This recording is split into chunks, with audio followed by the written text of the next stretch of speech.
Okay, forget about the pleasantries. I'm just gonna jump right into it. Now, I've seen Star Trek Beyond, and I'll let you know my thoughts of how I was going into this movie, certainly. I am a Star Trek fan. I'm a pretty big Star Trek fan, I would say. Let's see, on the scale of mild to hardcore, where mild is the guy who sees Next Generation every time it's on BBC and figures it's okay, to hardcore being a guy who wears Starfleet uniforms as his regular casual clothing and has warp nacelles built onto his car. They do exist. I'm moderate, edging towards hardcore. I've seen every movie. I've watched every series except Deep Space Nine, and I gave up on Enterprise after a while. And I've played a bunch of the video games, read some of the books and the comics, and I used to build a lot of the Starship models with my dad when I was a kid, and I still have them around somewhere. But yeah, I consider myself a pretty big Star Trek fan. More than Star Wars, certainly. Not as much as Godzilla, but yeah, I like Star Trek.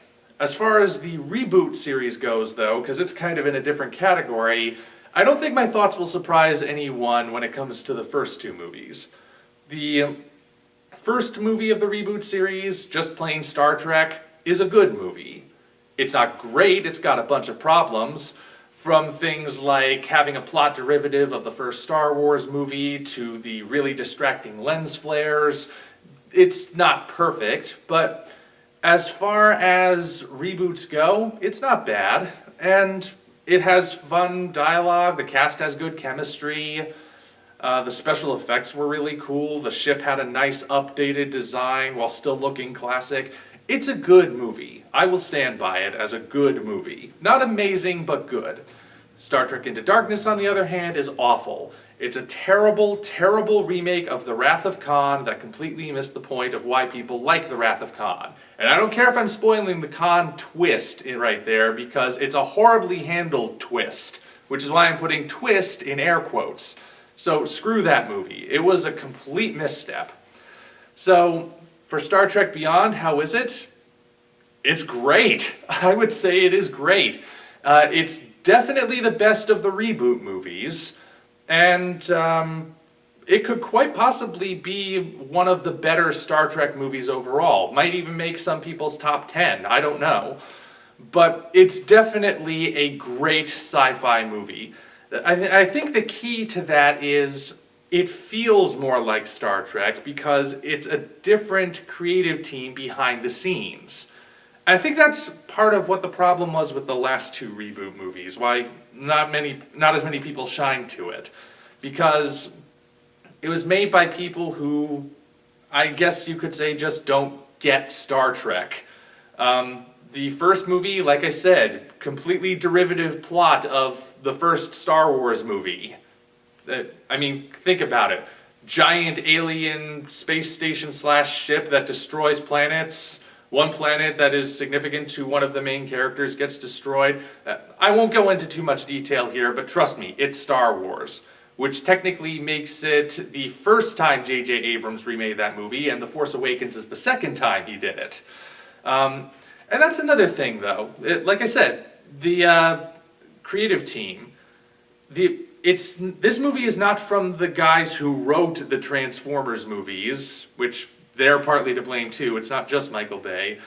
And it's not directed by the guy who convinced us Lost was the next great TV series for the ages.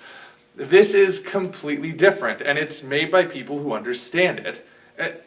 Into Darkness, that completely missed the point. Like I said, hey, let's remake the one movie everyone likes, but let's just base it on this summary of we read on Wikipedia and mix it in with some 9/11 truth or conspiracy crap. No, screw that movie. Star Trek Beyond feels like Star Trek. It feels like a bigger version of really the original series, for lack of a better term. It's got more of that exploration vibe. It follows an episode formula. The ship is sent on a mission to a particular place. They think it's going to be very straightforward. Things go wrong. There is a villain. They have to overcome it. The crew has to all work together in order to figure it out. And Of course, being a movie, it's got a much bigger cinematic ending than the episodes could have managed, but it's really, really good. Like, there's so much to talk about. The villain, I don't want to give too much away, because there are some pretty big twists going on with the villain, and unlike in the last movie, Into Darkness, very well handled.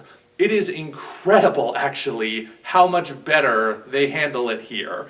But again, I don't want to give anything away, although there's one commercial that they've been running that almost gives it away. And I do not think the marketing team should have done that. So, but still, even after seeing that, I was still amazed at how well they handled it. So, that's a major thing in its favor. Special effects and visuals, like, everything visual about this movie is amazing. They got these sweeping shots like of the Enterprise going through space where warp speed looks really cool, and there's a space station called Yorktown that's a giant sphere with the buildings built on little strips going around in circles, and it's complete. You go all through it, 360.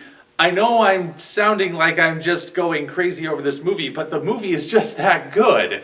I can't really get any deeper than this. So, I just had a great time.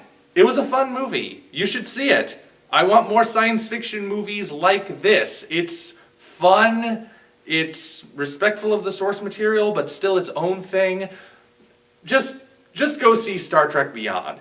Even if you're iffy about the reboot series so far, trust me, it's a completely different beast. Go see Star Trek Beyond. Trust me on this. And I guess that's all I have to say. Maybe I'll go more in depth one day when it's out on DVD, but for now, let us simply leave it at that. Until such time as we meet again, this is the Omniviewer signing off.